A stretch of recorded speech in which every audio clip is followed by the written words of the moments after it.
Halo semua, kembali lagi bersama aku Ansan Vida Suraya. Jadi perkenalkan, aku dari Prodi Ilmu Komputer. Pada video kali ini, kita akan membahas ORM. Jadi aku, jadi kita juga akan melihat nih bagaimana penerapan ORM di uh, proyeknya seperti itu. Nah, kenapa sih kita perlu menggunakan ORM ya.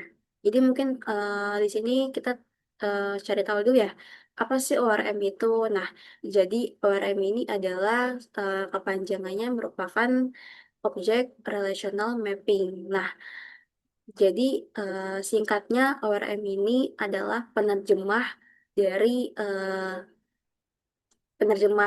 kita untuk berinteraksi dengan database gitu.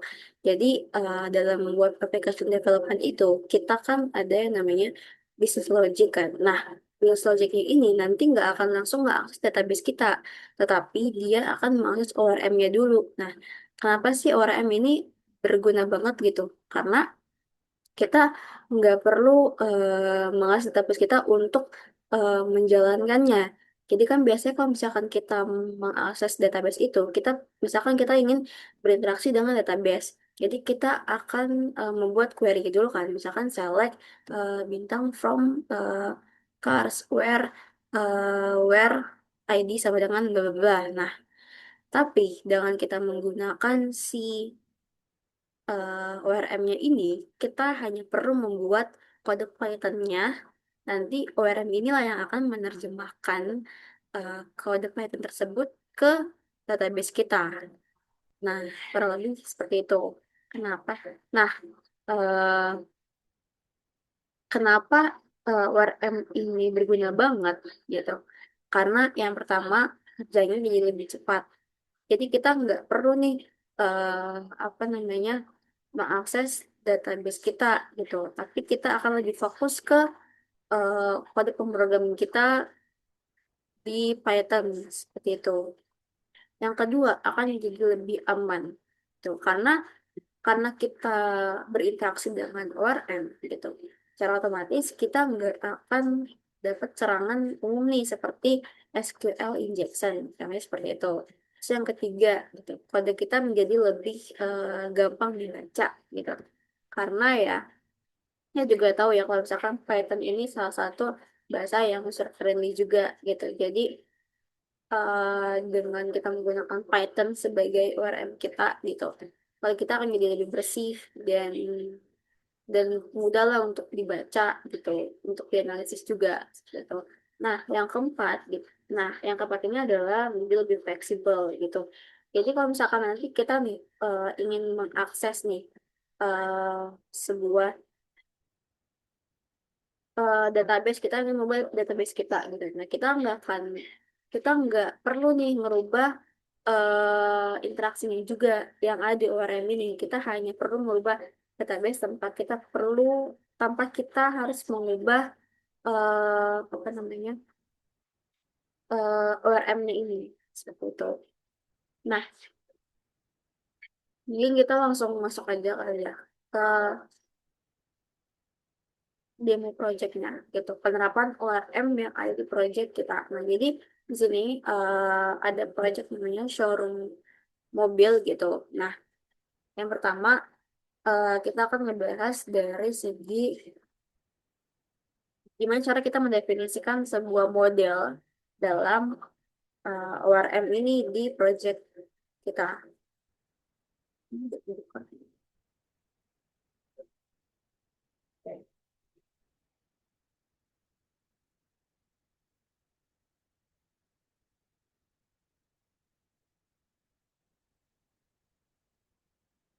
Nah,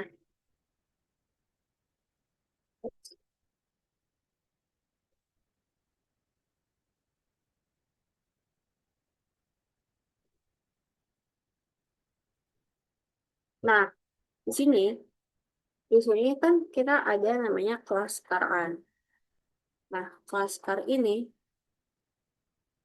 dengan kita mendefinisikan SQL model merusak tabel sama dengan true. Nah, di sini kita sudah secara nggak langsung mendefinisikan model tabel kita di ORM kita gitu. Jadi kita akan membuat, jadi di ORM kita nanti kita sudah membuat yang namanya class car yang berisi ID, nama, year, dan juga price-nya gitu.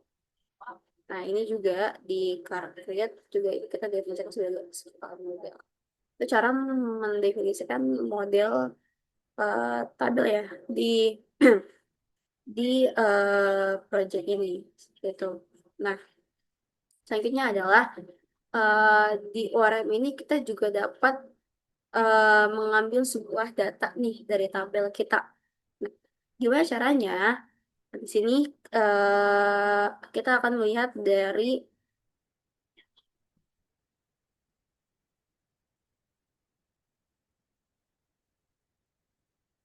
car repository. Nah, nah di sini biasanya kan kalau misalkan kita ingin mengakses sebuah data ya di database kita menggunakan menggunakan SQL query kan. Nah, di sini kan kita nggak melihat nih ada query yang terdapat di sini. Ini kan ada fungsi get all cars ya kan. Nah, tapi kalau misalkan kita menggunakan WRM, kita menggantinya dengan session gitu. Jadi kan kita sudah mendefinisikan eh, car kan, tabel car di car model nih.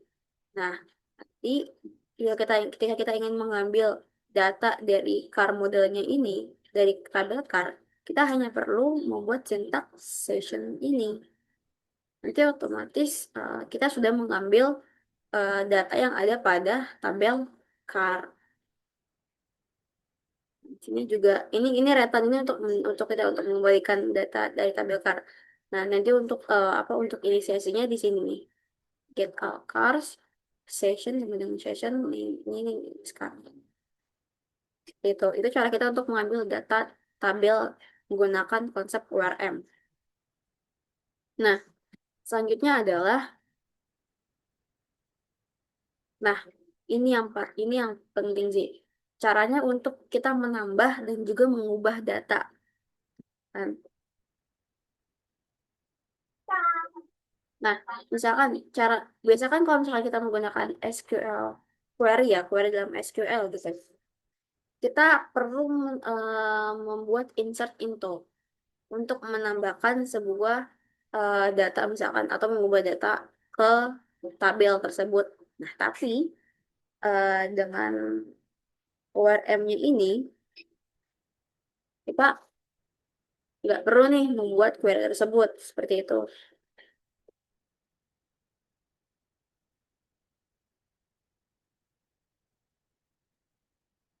Caranya gimana?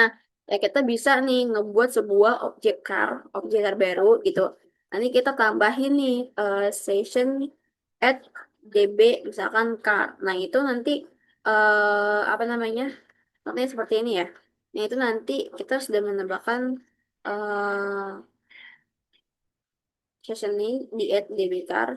Nanti kita juga harus mengcommit si eh, kita harus mengcommit si ininya fungsinya ke database kita gitu tanpa kita harus yang namanya membuat query-nya. Jadi kita bisa menambah atau mengubah data lewat sintaks yang seperti ini. Contohnya seperti ini ya, DBK. Oke. Nah, selanjutnya adalah gimana caranya kita untuk membuat relationship dalam sebuah database gitu antar tabel di konsep URM. Gitu. Nah, di sini contohnya adalah kita ingin yang namanya membuat relationship antara si car model dengan user model. Tuh, jadi ketika nanti kita eh, ingin mengakses si user modelnya ini, nanti akan bisa menampilkan juga si car model yang dimiliki dari user ID-nya. Seperti itu. Nah, di sini kita perlu dulu nih yang namanya menginisiasikan. Kalau misalkan di sini kita membuat namanya owner ID dari si kelas car-nya ini. Itu. Nah, nanti owner ID-nya ini eh, akan memforeign key dari user ID yang ada di user model. Gitu. Nah, Nah, kalau ini owner optional sama owner optional kurang kurawal user. Jadi kalau misalkan nanti di mobil ini nih, jenis mobil yang ada di tabel car, yang ada di tabel car ini, misalkan lu nggak memiliki pemilik gitu, nanti sintaks inilah yang akan berjalan gitu. Nah, setelah kita menginisiasikan nih relationship-nya nih di kelas car, kita juga harus menginisiasikannya juga di user modelnya. Contohnya seperti ini. Nih, car sama dengan list car. Nah, kita inisiasikan si relationship-nya ini dengan owner yang udah kita buat di car modelnya. Ini. Tuh. Nah, jadi nanti misalkan kita secara otomatis nih, misalkan kita ingin menampilkan apa mobil nih, misalnya kita akan mengakses si user, misalkan kita ingin mengakses si user modelnya, nanti otomatis kita bisa melihat juga nih si kepemilikan mobil yang dia punya dari si user modelnya ini. Nah, itu namanya itu juga bisa kita sebut sebagai relationship antar kabel. Nah, begitu caranya kita membuat relationship antar kabel menggunakan ORM di project showroom mobil ini. Nah, itulah beberapa implementasi ya dari ORM ini di project RG, showroom RG ini.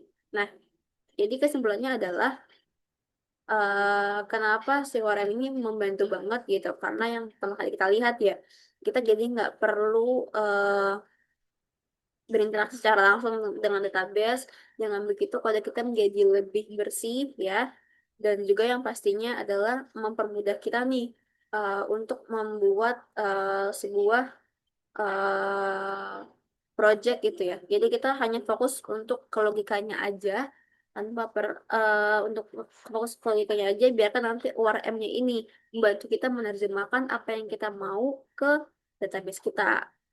Seperti itu. Nah, semoga video kalian bermanfaat. Eh Kalau mohon maaf jika ada sedikit eh, kendala atau misalkan kata-kata yang belum tepat dari saya, Azam Vida Suroya. Terima kasih.